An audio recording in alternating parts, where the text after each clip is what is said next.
What's up, gamers and gearheads? Brittality here to bring you another episode of the road to PAX East. It's upon us and it's coming.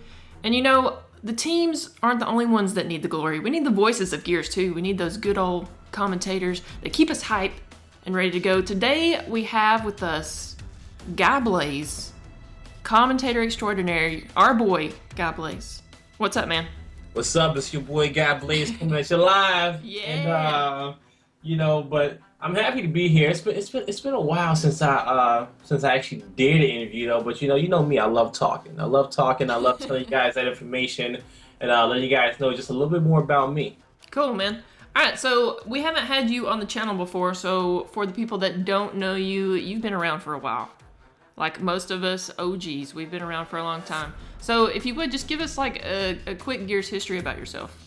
So I've been playing Gears of War since like the second week it dropped, and I was playing it casually. The 360 was like the first console I was ever playing online with.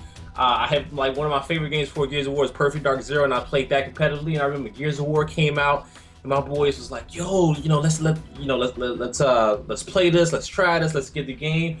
And I got on the game, and I was just hooked. So I've been playing the game competitively since 2007 Meadowlands, like a lot of the OGs, and we've been here ever since, and we've probably only missed an amount of events that we can count on one hand. Cool. What are some of the big teams that you've been on?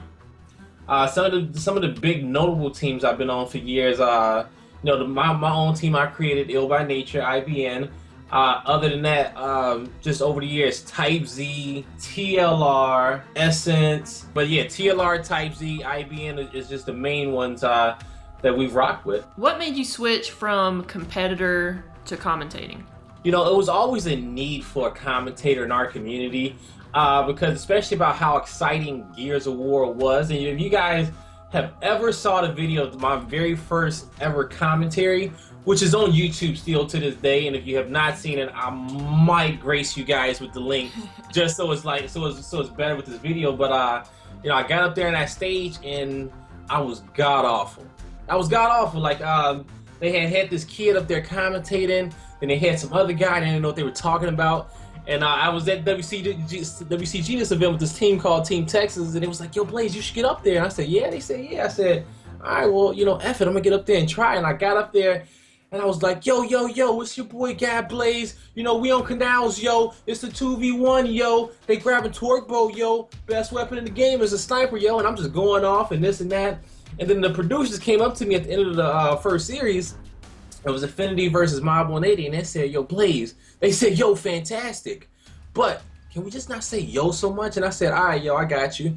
And and I kept on going, and it was honestly the most awful commentary I've ever had in my life. And if you read the YouTube comments, and this is like, wow, they went in on me. But as time went on, I got better and I got better, and I enjoyed being in front of the mic.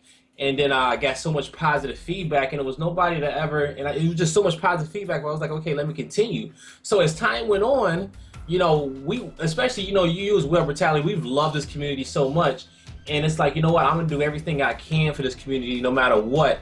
And my main job and my part of doing so is just influencing positivity and making sure our game is shown the best way possible for newcomers. And I've taken that head on, and I enjoy every second of it. We're talking about competing and how you've been around for a while. Do you miss competing on the big stage at all? I know you've seen all these online tournaments and things going on. You're commentating for ESL. Do you miss competing at all? You know what, and that's been one of the big questions for me recently, and I had some of my viewers ask me about that.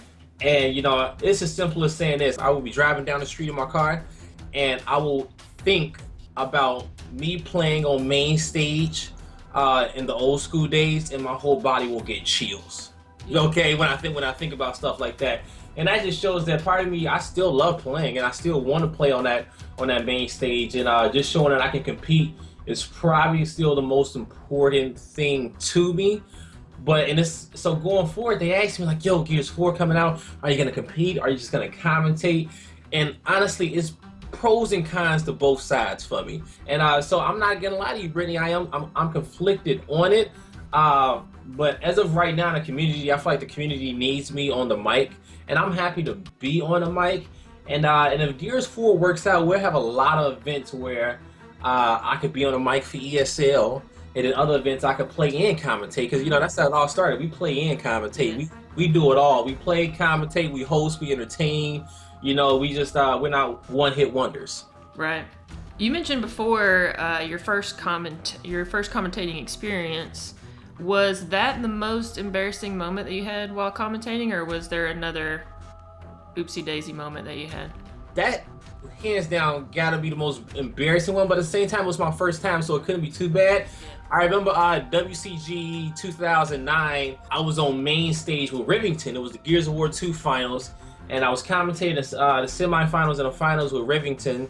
And I'm up here and I'm walking the stage and he's going back and forth and he's talking and I got the mic and I said something. It was a crowd full of people, and I was like, yeah, fuck, right? And I don't know. I was like, yeah, definitely Rivington. And I'm just like, so over here we got Tara, and yeah, fuck. And then but it was like I was like awkward. So one thing is that even they preach to you is like, if you make a mistake, you just keep rolling with it, right? Keep rolling with it. So I didn't let it fumble me, and I kept rolling with it. But it was awesome because like the Gears of War family that was in the crowd, they just started cheering. They didn't make it awkward. They just started cheering. It was like, yeah, and they helped me recover. You know what I'm saying? And so it was just one of those very not very few moments, but one of many moments where like the Gears family like was there to have each other's back. So it was a good time, but I recovered from it. It was a big fuck too. We was at Comic-Con. It was like a venue filling fuck. Are you working on any signature sayings or phrases or words for season 2? I know you've got your intro. It's your boy Guy Blaze coming at you live. Are you working on anything else? And it's funny that you say that. I haven't been working on anything else. Usually everything that I say in game, like it comes to me in that moment based off the the situation in which we're casting. But my father actually told me that like a week or two ago, and every time I see him, he's like, "Yo, you better be working on your catchphrases and this and that," because if you think I got a big personality, you guys haven't met my dad. And one day as the stream gets bigger, I have him on the stream. But he did the broadcasting and radio and acting back in the day. He's an entertainer himself, so he's always dropping those tips like, yo, work on them catchphrases, get you make something unique about yourself and all this other stuff. But I do need to add one in there soon. I do need to add another one in there. We need to add to our arsenal. Okay, so I've got some things that may help you out. I put something out on Twitter and asked people to submit their catchphrases that they think that you guys should use in season 2 finals. So I'm gonna throw them at you, see what you think. So we've got Trooper, aka Tyler Human, on Twitter. He says, "Throw a smoke and get loose." We need to use that one more often because that's like a staple in the community right now. At Almost Sorry says, "Wubba lubba dub dub." I don't know if you'll be able to incorporate that anywhere. That might be a tough one. Wubba lubba dub dub, and I don't know where, but I bet you I will find that one, and I bet you I'll find a spot to use that. And make sure you tweet me that one on Final Pay. We will use that one. All right, I Am Vengeful says, "1 kill is not enough," and then you insert the player's name. He wants seconds.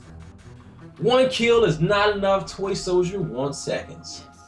I like that one. All right, and then Chainsaw. We all love Chainsaw. He says, "That's the way the cookie crumbles." He says that he stole that from Bruce Almighty, but he says he uses it for his high school newscasts back in the day. That's the way the cookie crumbles. Yeah, our second favorite vegan, Chainsaw, out there, and I think we could use "That's the way the cookie crumbles," and we gonna find somewhere for that one. All right. That's a good one. That's an easy one. Now, back to the task at hand here. We're gonna get the serious stuff. Were you surprised by any teams during the Pro League this season? I know we had some mix-ups on the roster. We had some new players come in. Were you surprised by anyone? I honestly was surprised by Dream Team. I was surprised that they stayed as consistent as they did from last season. And but I guess you could say how can you be surprised? They had a roster upgrade, if you was to say so. Supremos being lost by them was a surprise, and you thought it'd be a hurt, but Demo and Excels came in, and it's just gonna be really interesting to see how they transition online because really so much the bottom four seeded pro teams were kind of shaky, kind of shaky throughout the season. But the second surprise was Envious like winning out after Toy Soldier joined a squad. They haven't lost since then. And I thought they would at least lost maybe once or twice, but I didn't expect them to go undefeated as they did. We've got these four teams, and other than the teams themselves, you probably know them, know them better than we do. So who is your money on and why? Logically, my mind should say, yo, Blaze, we gotta say Envious, right? Envious, they joined Toy Soldiers on the squad. They're the most prepared. They haven't lost a map. Toy's playing, some of the best years of his life. Praise is hungry. Fran is hungry. Soto's about to take control of the situation. But then my heart, that's my mind. My mind is saying, yo, Envious all day, right? But my heart is saying strictly business. Okay? Now, the reason why my heart is saying strictly business is because, I want Kenny to come out with a win, but also Icy on land, and then Kyle on land at the same time. It's like Icy wants it bad. You know what I'm saying? He really wants it bad. And then at the same time, those two guys will perform. Just them two guys being clutch will single-handedly win them this event. They will single-handedly win them this event. It's like, okay, well, Blaze, hold up. The defending champions, denial. You didn't choose them. At the end of the season, they were looking a little rocky. I've put my money against Mental and Lava before, and they made me eat my words, okay, every single time. So those two guys alone will win you championships, but Envious and Strictly Business, I feel like they are so close with that squad, and I know they know everything they're going to do, and if Solar's head is not in the game when he gets there, if he's not focused, then, you really can't bet him to win, even if they won last season, you know what I'm saying? Yeah. You almost bet them to get third, but I think Strictly Business, just because they're such an emotional team, when the pressure's on and it's time to play, that they're come to show up. They're come to shine. And there's more distractions this time because we'll be at PAX East.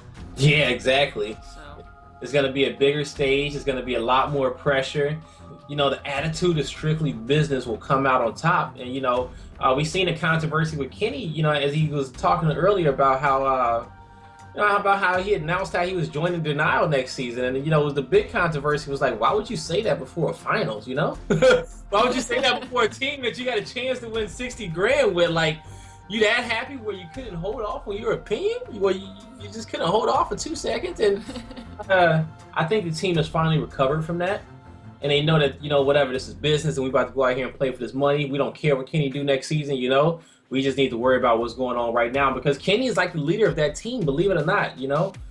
Kenny is what makes that team move. So, and he's gonna be out for blood. all right, man. Well, that's all the questions I got for you. You want to do any shout outs? Shout out to the Fire Squad out there. I appreciate you guys. I appreciate your support each and every day. Jack Felling, the woman has done so much for the Gears of War community, and she looks out for us and she genuinely cares. Shout out to Curve for always making things happen, having my back, and also to the IBN roster, and most importantly to Chris IBN as well, to ride or die. All right, well, we will see you pretty soon on these PAX East Season 2 finals, and we surely look forward to your commentary in Gears of War 4. Awesome, I can't wait. Hope to talk to you guys soon. Hit me up, everybody. Peace out.